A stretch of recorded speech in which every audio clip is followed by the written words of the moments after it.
Before we get this one started, I just want to let you guys know that I'll be at Blade Show Atlanta. Blade Show. Just walking around. And I'll be checking out my friend's table, Melvin Lozado. He's a custom knife maker. He makes excellent stuff. So come by and see what he's got, see if I'm hanging around there. He's going to be at table 13F.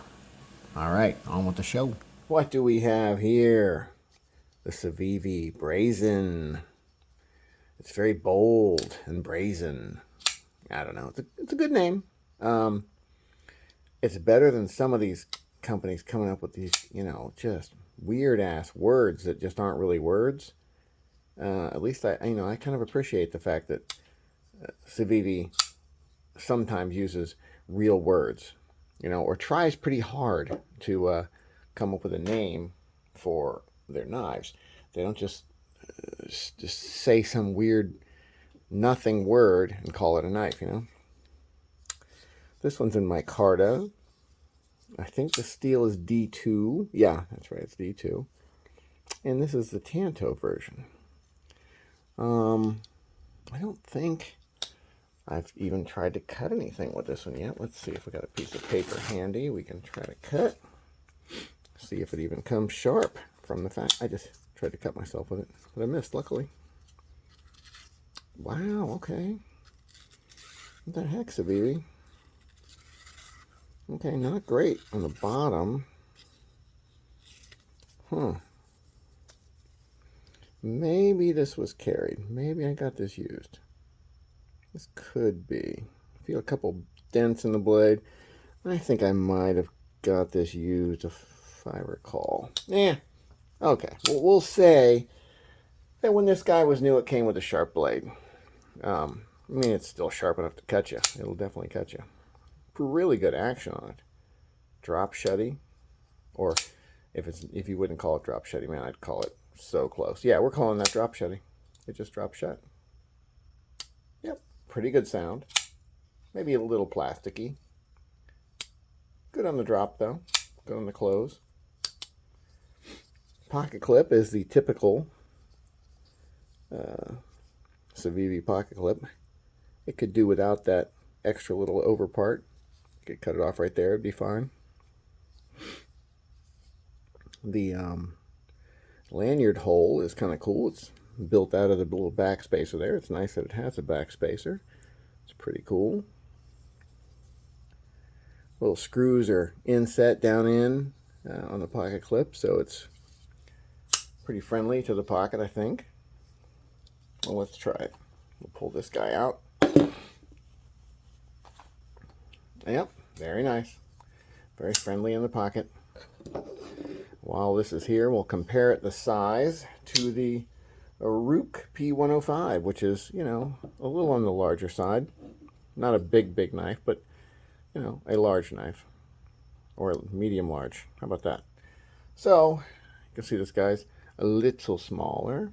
Let's throw a QSP Penguin up there.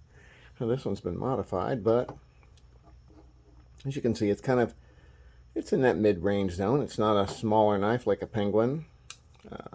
Penguin's a 3.1 inch blade, so over 3 inches a little bit. I think this guy's a 3.7. I'm going to measure it just for the hell of it. What is the Rook P105? Yeah, no, it's only 3.7 inches for the Rook, so not huge. This guy must be right around 3.5, something like that, maybe a hair under. Yeah, right at 3.5. Actually, maybe a hair under 3.5, so you might get away with carrying it if it's a 3.5 or less, zone for your laws, your local laws. But that's up to you to figure out. I don't know. This one's going back in my pocket, and this one's going back in the giveaway area. If you're watching this after the giveaway, then someone already got this probably. If not, then check out the giveaway videos that are upcoming or already out and check it out, because this was with the bunch that are getting given away. How are the thumb studs on this guy? They stick out a little bit past the handle, but man, not much. That's not bad. Really grippy. And they look cool too. Kind of have a neat look to them. That's different. You don't see that all the time. Jimping is in a good place. You could choke up on it here, and then you're still okay. Your thumb's like sitting on those thumb studs, and it's good. The blade has got a nice finish on it. Just a very nice, kind of a dull satin, I guess you would say. Bead blasted, something like that. Frame is the same finish, basically. How's that lockup looking? Very good, about 35%. Good access to the lock. Great flipping action with your thumb. Reverse flick is fine. Flipper is fine. This is a pretty fidgety knife, really. I don't love the micarta. It's some cheapo micarta. It's that, I think it's burlap micarta. It's got a lot of little voids in it that you can see on the surface there. Let's see, like right there's one. We'll zoom in some and you can take a look at what this thing looks like.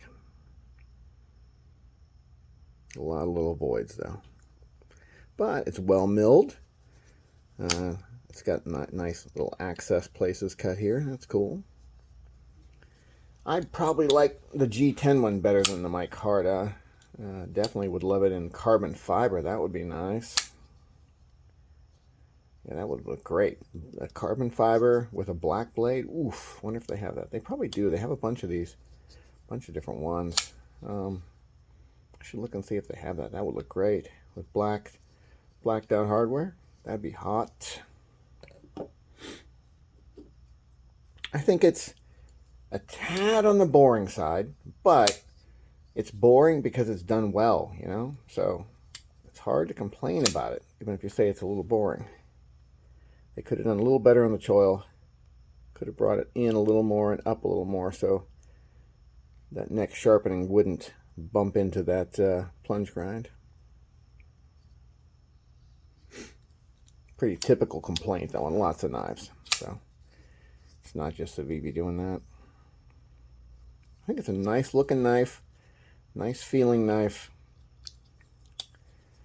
I mean, it's Civivi. They usually do a good job on most things. Civivi Brazen Tanto in D2. Pretty good knife, man. I'd recommend a different handle material, but that's up to you. So I think they're 45, 50 bucks, something like that. You know, I'll put the price up here. And if I think about it, I'll get a link down in the description. And you can pick one up if you want. Oh, and let me know in the comments if you're going to Blade Show. Have a nice day.